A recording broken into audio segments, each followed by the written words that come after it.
नमस्कार। आप सभी को हिंदी साहित्य बाय जामिनी में आपका स्वागत है। आज हम ML हिंदी 11th क्लास के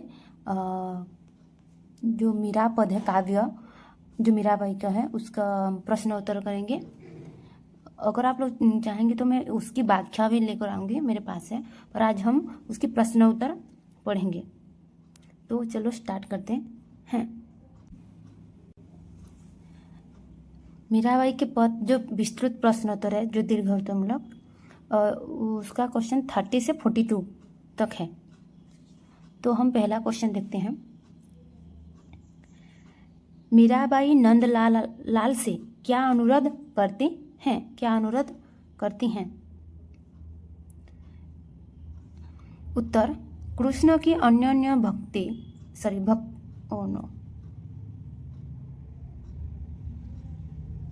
कृष्ण की अनन्य भक्त मीराबाई अपने आराध्य देव नंदलाला यानी कि श्री कृष्ण जी से भावुक होकर यह अनुरोध करते हैं कि आकर उनकी आंखों में हमेशा के लिए बस जाएं। वे चाहते हैं कि वे जब भी अपनी आंखें खोलें या बंद करें तो उन्हें केवल कान्हा का ही दर्शन हो। उन्हें क्या दर्शन हो? जब वो आंखें खोले तो कान्हा यानी कि श्री कृष्ण जी। मीराबाई कृष्ण के उस रूप को अपनी आंखों में बसाना चाहती हैं जिसमें उनके सिर पर मोर मुकुट, कानों में मकराकृत यानी कि मछली के आकार के कुंडल, माथे पर लाल तिलक और सांवले शरीर पर पीताम्बर सुशोभित हो। वे प्रभु से अपने संपूर्ण अस्तित्व को स्वीकार करने और अपनी चेतना में समा जाने की विनती करती हैं। 31 क्वेश्चन नंबर। लोकलाज खोई का क्या अर्थ है? लोकलाज खोई का क्या अर्थ है? उत्तर,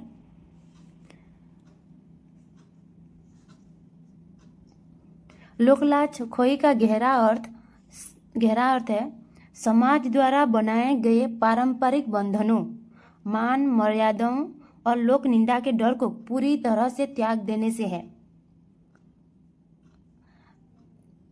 मीराबाई राजकुल की बहू थी, जहाँ स्त्रियों का महलों से बाहर निकलना या पर पुरुषों या साधु संतों के साथ उठना बैठना वर्जित था। परंतु कृष्ण के प्रेम में दीवानी होकर मीराबाई ने राजसी सुख वैभव को छोड़ दिया और लाज शर्म की परवाह किए बिना मंदिरों में नाचने गाने लगी तथा संतों को संगति में बैठने लगे। समाज ने इसे कुल की मर्यादा के खिलाफ माना, परंतु मीराबाई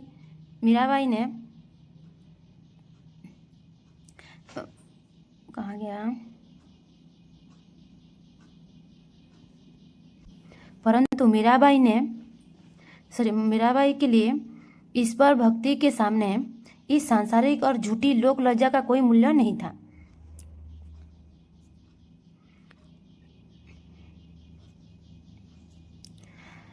क्वेश्चन नंबर। मीरा ने प्रेम की बेली कैसे बोई और सींची? मैंने प्रेम की बोली मतलब कैसे बोई और सोची? उत्तर, मीराबाई कहती हैं कि उन्होंने भगवान श्री कृष्ण के प्रति अपने अनन्य और सच्चे प्रेम की बोली यानी कि लता को बहुत ही जतन से अपने हृदय रूपी आंगन में बोया है। इस अनूठी प्रेम रूपी बेली को बड़ा करने और जीवित रखने के लिए उन्होंने किसी साधारण जल का उपयोग नहीं किया, बल्कि दिन रात अपने विरह के आंसुओं यानी कि आंसुओं के जो जल निकल से इसे लगातार सींचा यानी कि जैसे हम घास पर पानी देते हैं, सींचा। और यह भक्ति और प्रेम की लता इतनी बड़ी और मजबूत हो चुकी है कि यह चारों ओर फैल गई है और इस पर अलौकिक आनंद फल यानी कि लगने लगे हैं। अर्थात अब उन्हें संसार की कोई परवाह नहीं है और वे भक्ति के परम सुख में लीन है। यहाँ पर मीराबाई का कहना है कि उनका भक्ति जो है इतना बढ़ गया है, जैसे कि एक लता के में पानी डालने से, सींचने से, खाद पानी देने से जितना चारों तरफ फैल जाता है, उसी प्रकार उनके मन में श्री कृष्ण का भक्ति उनके हृदय में बहुत ज़्यादा हो गया है, फैल गया है। राणा ने 33 क्वेश्चन नंबर, राणा ने विष का प्याला भेजा, इसके पीछे क्या कारण था? इसके पीछे क्या कारण था? उत्तर, मीराबाई मेवाड़ के राजघराने की बहू थी। कहाँ के राजघराने? मेवाड़ के। राजा राणा सांगा के परिवार से संबंध रखती थी। राजसी परंपराओं के विपरीत मीराबाई का महलों का ऐश्वर्य त्याग कर साधु संतों का संगति में बैठना, पैरों में घुंघरू बांधकर सरेआम मंदिरों में नाचना और भगवान श्री कृष्ण को ही अपना पति मान लेना राज परिवार को अपनी प्रतिष्ठा के खिलाफ लगता था। राज परिवार को, जो भी उस समय के राज परिवार थे, उनको अपने मतलब प्रतिष्ठा के खिलाफ था, स्थान के खिलाफ था। राणा को लगता था कि मीरा की इन हरकतों से पूरे कुल की बदनामी हो रही है और राजकुल की मर्यादा धूल में मिल रही है।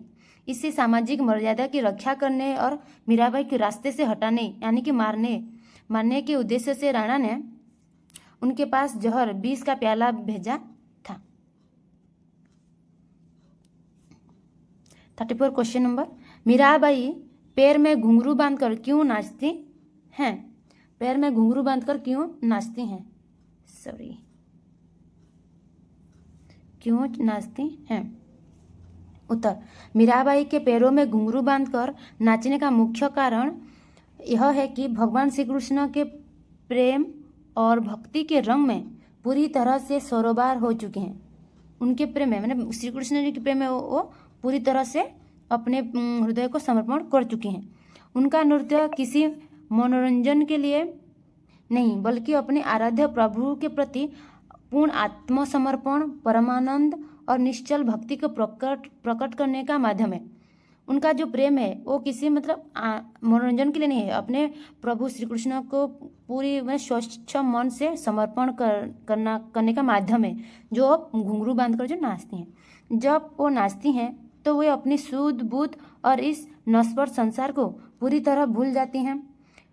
वे समाज को यह दिखाना चाहती हैं कि वे संसार के सभी बंधनों और पारिवारिक बंधनों से मुक्त होकर सच्चे मन से केवल अपने नारायण, यानी कि कृष्ण जी की दासी बन चुकी हैं और उनकी यह भक्ति पूरी तरह से सत्य और पवित्र है।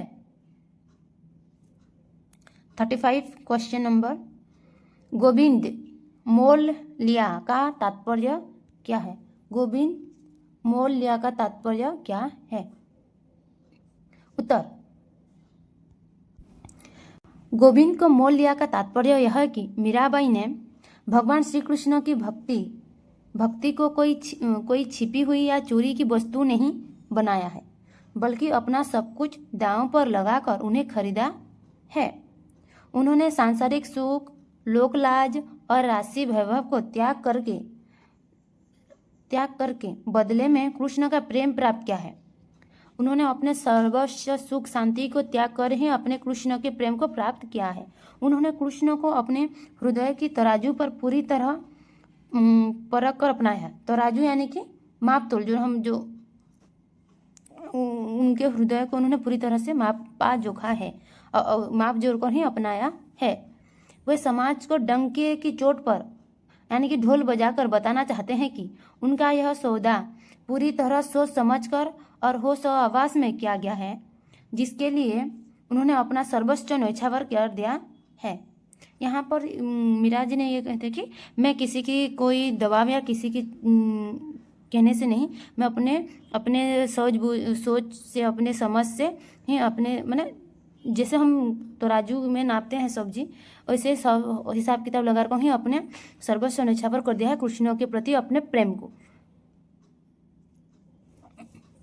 क्वेश्चन नंबर 36, लोग मीरा को बाबरी और कुलनासी क्यों कहते हैं? मीरा को लोग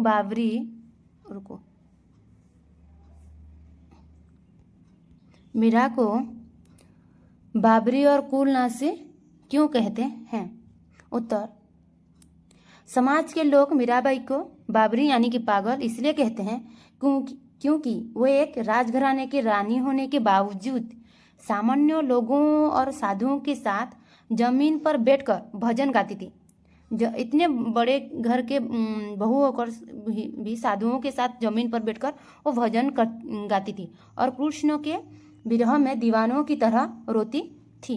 वहीं दूसरी ओर उनके परिवार और कुटुंब के लोग यानी कि रिश्तेदार जो हैं उन्हें कुल का नाश करने वाली कहते थे, क्योंकि मीराबाई ने पर्दा प्रथा, महलों के नियम और राजपूत घराने की सदियों पुरानी रूढ़िवादी मर्यादाओं को तोड़ दिया था। उस समय बहुत ज़्यादा ही पर्दा प्रथा था, महलों के बहुत नियम कानून थे उस समय, मतलब लड़कियों को बाहर जाना मतलब बहुत सख्त नियम थे। तो उन्होंने उस रूढ़िवादी मर्यादा को तोड़कर बाहर निकली थी और खुले आम वो अपने भजन कीर्तन गाती थी साधुओं के साथ बैठकर। इसलिए उनके परिवार के लोग, उनके राजकुल के लोग उन्हें कुलनाशी कहते थे। समाज की नज़र में उनका यह व्यवहार कुल का प्रतिष्ठा को धूल में मिलाने वाला था।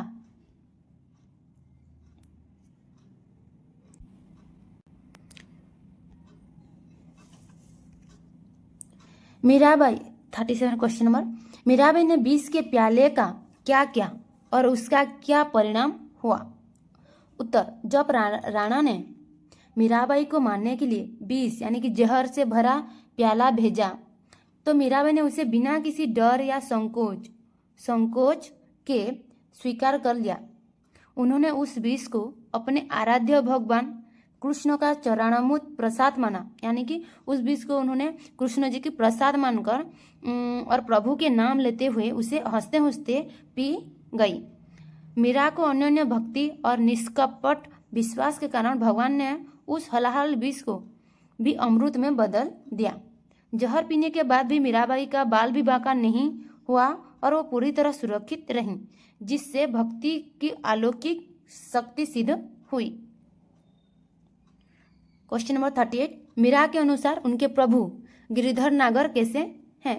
यानी कि मीरा जी के अनुसार उनके प्रभु गिरिधर नागर कौन है? श्री कृष्ण जी कैसे हैं? उत्तर, मीराबाई के अनुसार उनके प्रभु गिरिधर नागर चतुर श्री कृष्ण अत्यंत दयालु, कृपालु और अविनाशी परमेश्वर हैं। वे अपने सच्चे भक्तों पर तुरंत रीझ जाते हैं, उनका रक्षा के लिए सदैव तत्पर रहते हैं। मीरा कहते हैं कि प्रभु को पाने के लिए किसी कठिन तपस्या, आडंबर या दिखावे की आवश्यकता नहीं है। वे तो निर्मल हृदय और निश्चल प्रेम करने वाले भक्त को बहुत ही सहज यानी कि बहुत ही सरलता से मिल जाते हैं। वे ऐसे स्वामी हैं जो काल और मृत्यु से परे हैं और अपने शरण में आने वाले का हमेशा के लिए उद्धार कर देते हैं। क्वेश्चन नंबर 39,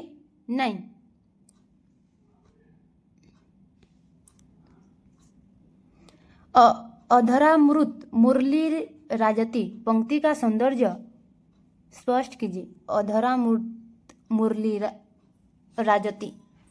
उत्तर, इस पंक्ति में सूरदास और मीराबाई दोनों के पदों में प्रयुक्त कृष्ण के सौंदर्य का वर्णन है। अधरामृत का अर्थ है अमृत के समान सुंदर और मधुर होठ। इस पंक्ति का सौंदर्य यह है कि जब भगवान कृष्ण अपने मधुर होठों पर मुरली बांसुरी रखकर बजाते हैं तो ऐसा लगता है मानो साक्षात अमृत का रस बरस रहा है। जब श्री कृष्ण जी बांसुरी बजाते हैं तो जो मधुर स्वर निकलता है ऐसा लगता है वो अमृत रस बरस रहा है।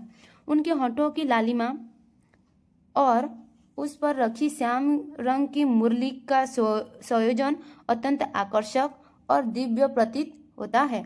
यह रूप देखकर गोपियों और भक्त अपना सर्वस्व भूलकर उनके प्रेम में लीन हो जाते हैं। क्वेश्चन नंबर 40, मीराबाई ने अपने जगत यानी कि संसार को देखकर क्यों रोया? उत्तर, मीराबाई जब इस नश्वर संसार के लोगों को देखती हैं तो उनका हृदय करुणा और दुख से भर जाता है।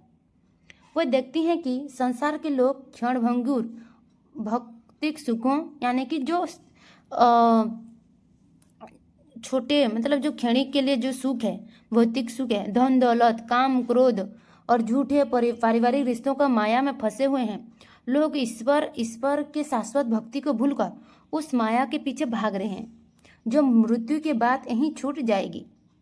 मनुष्य को इस तरह अज्ञानता के अंधकार में भटकते और अपना अमूल्य जीवन व्यर्थ गंवाते देखकर मीराबाई की आंखों में आंसू आ जाते और वो रो पड़ती हैं।